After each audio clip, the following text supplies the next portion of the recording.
Hello everyone, good morning to all of you. Today's our topic is sum of first and terms of an AP. उसके पहले मैं कुछ बातें आपको बताना चाहूँगा कि आपका अब 15 अगस्त समाप्त हो चुका है। 15 अगस्त के बाद आपको अब एग्ज़ाम के लिए, आपके बोर्ड एग्ज़ाम के लिए बहुत ही कम टाइम बचा है। तो जो स्टूडेंट्स भी अच्छे से पढ़ाई नहीं कर रहे हैं या अभी भी फुल स्टडी स्टार्ट नहीं किए हैं, वो अब से भी स्टार्ट कर दें, जिससे कि वो अपने एग्ज़ाम में अच्छे मार्क्स ला सकें। बस मैं आपको यही कहना चाहूँगा कि आपका एग्ज़ाम जो है वो भी CBSE बिल्कुल टाइम से लेगा, उसमें कोई चेंजेज नहीं होंगे। तो आप इसमें मत जाइए कि हमारे एग्ज़ाम हो सकता है टल जाएं। बहुत लोगों के दिमाग में ये चीज़ें चल रही होंगी, हमारा एग्ज़ाम नहीं होगा या जो भी होगा हमारा पेपर इस तरह का उस तरह का होगा। बहुत सारी बातें कर रहे होंगे स्टूडेंट्स आपस में, उसको आप भूल जाइए। उसमें जो स्टूडेंट्स अच्छे होंगे, जो स्टूडेंट अच्छा करेंगे, वो बिल्कुल पढ़ रहे होंगे, वो आप लोगों से वैसे ही आगे निकलते चले जाएंगे और आप इसी तरह से सोचते रह जाएंगे कि पेपर ऐसा होगा, एग्ज़ाम नहीं होगा, ये सारी चीज़ें आपके माइंड में चलेंगी। तो मैं आपको यही कहना चाहूँगा कि आप सब कुछ भूलकर स्टडी स्टार्ट कर दीजिए, क्वेश्चंस को सॉल्व करना स्टार्ट कर दीजिए, फोकस्ड रहिए अब स्टडी पे, क्योंकि आपका एग्ज़ाम बिल्कुल टाइम से होगा। तो आइए मैं आपका ज़्यादा समय नहीं लूँगा, स्टार्ट करता हूँ topic sum of first n terms of an AP। तो यहाँ पे आप एक चीज़ ध्यान देंगे कि sum of first n terms means मतलब जो भी हम सम फाइंड आउट करेंगे वो फर्स्ट टर्म से करेंगे। उसमें फर्स्ट टर्म दिया रहेगा, उसके आगे हम जितने भी नंबर्स होंगे उनके टर्म्स को हम क्या करेंगे, सम करेंगे। जैसे हम ले लेते हैं फर्स्ट टर्म, मैं पहले भी आपको बता चुका हूँ कि फर्स्ट टर्म को हम A से डिनोट करते हैं। मैं ले लेता हूँ फर्स्ट टर्म 2। कॉमन डिफरेंस को मैं CD लिख रहा हूँ, यहाँ पे पूरा लिख देता हूँ कॉमन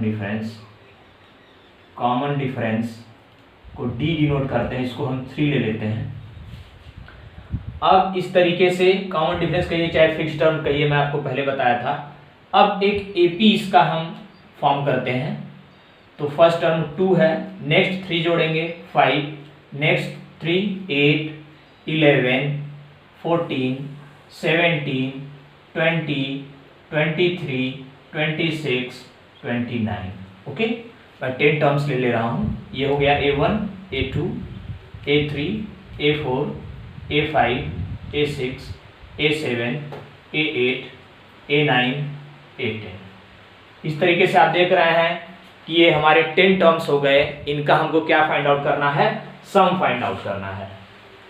तो अगर मैं आपको कहूँगा तो आप कहेंगे सर हम इसको ऐड कर देते हैं, 1 बाय 1 ऐड करते जाते हैं, क्या होगा, हमारा सम फाइंड आउट हो जाएगा। हाँ ठीक है, फाइंड आउट तो हो जाएगा, बट सोचिए अगर आपको इस तरीके से 15 टर्म्स 20 टर्म्स 30 टर्म्स ऐसे दिए जाए तो कैसे आप सम फाइंड आउट करेंगे। उसके लिए आपको कुछ ना कुछ करना पड़ेगा। उसके लिए क्या किया गया, एक फार्मूला डिराइव किया गया और सम को डिनोट किया गया कैपिटल S से। हमेशा ध्यान रखिएगा, सम को कैपिटल S से डिनोट करते हैं और उसका फार्मूला जो दिया गया वो दिया गया n/2 2a + n-1 × d। Okay, तो जो फार्मूला डिराइव किया गया उसको दिया गया n/2 2a + n-1 × d। ये फार्मूला ड्राइव कैसे किया गया वो भी मैं आपको बता दूंगा, बट आपको इसका ज़्यादा यूज नहीं है, आपके सिलेबस में भी नहीं है। और जनरली इसको पहले नेचुरल नंबर लेकर फिर उसको रिवर्स ऑर्डर में करके फिर उसको डिराइव किया गया इस तरीके से। जैसे मैंने आपको जनरल टर्म AP बताया था, उसको लिया जाएगा, उसको रिवर्स किया जाएगा, उनको ऐड किया जाएगा, उस आपका फार्मूला निकल जाता है। लेकिन हमको यहाँ पे मतलब है सम के फार्मूले से, जो कि आपका ये है where n = number of terms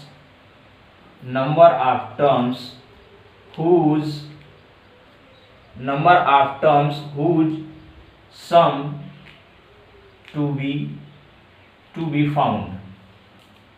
okay, n = number of terms whose sum to be found। जैसे कहा जाएगा A6 तक A7 तक A8 तक इतने का सम, तो वही आपका ये n रहता है।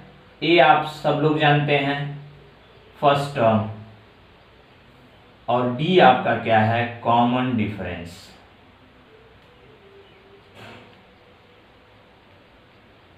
ओके, तो इस तरीके से आपको जब भी एपी दी जाएगी उसका सम फाइंड आउट करना होगा तो आप ये फार्मूला यूज कर सकते हैं। और भी फार्मूले हैं आगे जो कि इसमें मैं आपको ब्रेक करके अभी बताऊंगा। तो सबसे पहले हम इसका देख लेते हैं क्या होगा सम। तो s इज इक्वल टू क्या हो जाएगा, एज n क्या है, कितने टर्म्स हैं, 10 टर्म्स का करना है। तो आपका n की वैल्यू क्या आ गई, 10/2। 2 a की वैल्यू क्या है आपकी 2 है, 2a हो गया, प्लस 10 हमारा क्या है, n हमारा क्या है 10 - 1, d की वैल्यू कितनी है 3 है। इस तरीके से आप करेंगे 10/2 5, यहाँ पे क्या आ जाएगा आपका 4 प्लस 9 × 3। ओके, मैं इसके आगे कर रहा हूँ, हो सकता है नीचे ना दिखे। तो क्या आ जाएगा 5 ब्रैकेट, सबसे पहले हम ब्रैकेट को सॉल्व करते हैं। ओके, तो ये क्या हो जाएगा आपका 4 प्लस 9 × 3 क्या हो जाएगा 27। ओके, तो ये क्या हो जाएगा 5 × 27 + 4 31। इसको आप करिए तो क्या हो जाएगा 5 × 1 = 5, 5 × 3 = 15। तो ये आपका सम इतने टर्म्स का कितना आ जाएगा 155। तो s इज इक्वल टू कितना आ जाएगा 155, कितना s 10, कितने टर्म्स का सम था 10 टर्म्स का। तो इस तरीके से जो आपका S10 है, sum of 10 terms of an AP, sum of first 10 terms of an AP. ध्यान दीजिएगा आप, एपी का सम ठीक है लेकिन फर्स्ट टर्म कहा जाएगा वहां पे, तभी आपको, क्योंकि ए और कॉमन डिफरेंस सारी चीजें पता रहेंगी। तो इस तरीके से इसका सम कितना आ जाएगा 155। ऐसे भी आप ऐड करिए, यहां से देखिए कि हमारा ये सही है। 9 6 15, 15 3 18, 18 and 7 25, 25 and 4 29, 29 30, 38, 38 and 2 40 and 5 45, 5 हो गया यहाँ पे। 4 आपका कैरी है, 5 6 7 9 11 13 15 आ गया आपका। इसका मतलब ये जो फार्मूला जो डिराइव किया गया है वो बिल्कुल आपका करेक्ट है। तो इस तरीके से हम सम का जो है कि सम का फार्मूला आपको ये पता रहना चाहिए हमेशा कि s is equal to n/2 2a + n - 1 × d।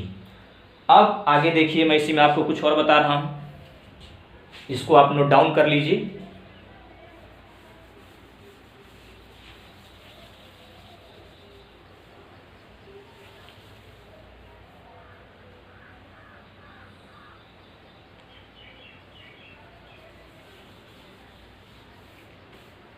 अब ये देखिए आप कि अगर आप यहां पे चाहें तो n/2 और इस a को a + a आप लिख सकते हैं। 2a कोई भी चीज क्या है, ये 2a है तो a + a ही तो होगा। 2x है तो x + x तो लिख सकते हैं हम, कोई प्रॉब्लम नहीं है। तो इस तरीके से आप देख रहे हैं कि इसको हम a + a लिख सकते हैं और यहाँ पे प्लस n - 1 × d ऑलरेडी है। अब ये देखिए आप, ये ध्यान रखिए कि ये जो आपका है इतना, ये क्या है आपका n terms of nth term of an AP, ये an है आपका, जो कि पहले मैं आपको बता चुका हूं। an क्या होता था आपका, an is equal to a + n - 1 × d, ये होता था आपका an इक्वल टू। तो यही आपका ये an हो गया। तो इसको हम इसी फार्मूले को क्या लिख सकते हैं, n/2 a + an। ओके, क्या लिख सकते हैं n/2 a + an, और an आपको पता है यहाँ पे, तो एक फार्मूला आपका ये निकल के आ जाता है। और ये फार्मूला हम कब यूज करेंगे, जब आपको nth टर्म दिया रहेगा। जब आपको nth टर्म दिया रहेगा तब आप इस फार्मूले का यूज करेंगे। जैसे यहाँ पे आपको कहा जाएगा nth टर्म कौन सा है, 10th टर्म है 29 दिया है, आप 29 रखेंगे, वैल्यू फाइंड आउट कर सकते हैं आप। तो ध्यान रखिएगा, जब आपको nth टर्म दिया है, a दिया है, तब भी क्या कर सकते हैं आप, सम फाइंड आउट कर सकते हैं। जनरली एक चीज और मैं आपको बता रहा हूं कि जो कभी कभी हम यहाँ पे NCERT में भी हमारे दिया हुआ है s इज इक्वल टू इसको हम हटा देते हैं पहले, ये भी आप नोट डाउन कर लीजिएगा। अब हम देखते हैं कि क्या होता है। s इज इक्वल टू हम यूज करते हैं n/2 a+l, means that nth term को लास्ट टर्म भी हम करके यूज करते हैं, l को लास्ट टर्म से यूज करते हैं। लेकिन एक बात का ध्यान रखिएगा, यहाँ पे an is equal to l होता है, क्योंकि अगर बीच में कहीं आपको फाइंड आउट कहने के लिए कह दिया जाए कि 5th टर्म तक आप फाइंड आउट करिए और ये सीरीज डी रहेगी, तो आप कंफ्यूज हो जाएंगे वहां पे कि यहाँ पे तो हम लास्ट टर्म का यूज करते हैं और यहाँ पे तो हमको 5 निकालना है, तो हम कैसे फाइंड आउट कर सकते हैं।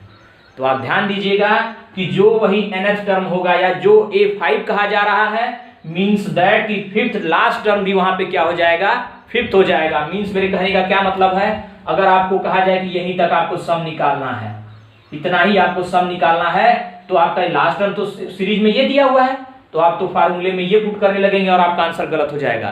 तो आपको क्वेश्चन में ध्यान रखना है कि किस टर्म तक कितने टर्म्स का सम निकालने के लिए कहा जा रहा है। तो 5 टर्म्स का कहा जा रहा है, तो यहाँ पे a5 मतलब l भी क्या हो जाएगा, उस 5 टर्म्स तक का ही वैल्यू होगा। मींस दैट ये जो a5 है क्या, 14 है, मतलब मैं कहूं यहाँ पे कि a5 या लास्ट टर्म क्या है, वो 14 है। क्या है, 14 है। तो ये ध्यान रखिएगा कि वो nth टर्म के इक्वल होता है, तभी इस l को हम यहाँ पे यूज करते हैं। अदरवाइज आप मैक्सिमम है कि आप an ही लिखिए, l भी लिख सकते हैं आप, लेकिन बस आपको ध्यान देना होगा कि जिस टर्म तक कहा जाएगा वही टर्म यहाँ पे लिखा जाएगा, अदरवाइज आपका क्वेश्चन क्या हो जाएगा, रॉन्ग हो जाएगा। तो अब हम इससे कैलकुलेट करते हैं, इस फार्मूले से भी हम एक बार देख लेते हैं इसको करके। तो सम s इज इक्वल टू क्या हो जाएगा, n/2, n कितना है, 10 टर्म्स का निकालना है, 10/2, a क्या है हमारा 2, लास्ट टर्म क्या है हमारा 29। तो ये क्या हो जाएगा, 10/2 5 इंटू 29 इंटू 31, तो 5 1 जा 5, 5 3 जा 15। तो यहाँ भी आपका s10 सम ऑफ 10 टर्म्स कितना आ गया, 10 आ गया। तो आपने देखा कि अगर आप इस तरीके से निकालें, उससे भी शॉर्ट में आप इस तरीके से भी कैलकुलेट कर सकते हैं। आपका ये भी सॉल्यूशन सही है और आपका ये भी सॉल्यूशन सही है, इसलिए आपको कंफ्यूज नहीं होना है। बस ये सॉल्यूशन क्या है कि आप शॉर्ट वे में कर सकते हैं, क्योंकि आपको nth टर्म की वैल्यू फाइंड है यहाँ पे, तो आप इजीली वे में क्या कर सकते हैं, इसको कैलकुलेट कर सकते हैं। तो आप ये दोनों फार्मूले या आप ये भी याद रखिए, लेकिन जो इस फार्मूले को लिखेंगे या जो भी लोग यूज करेंगे इस फार्मूले को, वो हमेशा ध्यान रखेंगे कि an is equal to al रहेगा, तभी हम इसको यूज करेंगे। तो इतना आप नोट डाउन कर लीजिए। इसमें मैं एक चीज और आपको बताऊंगा, ये देखिए, इसको ऐसे ही रहने देते हैं। अगर सपोज कर लीजिए आपको यहाँ पे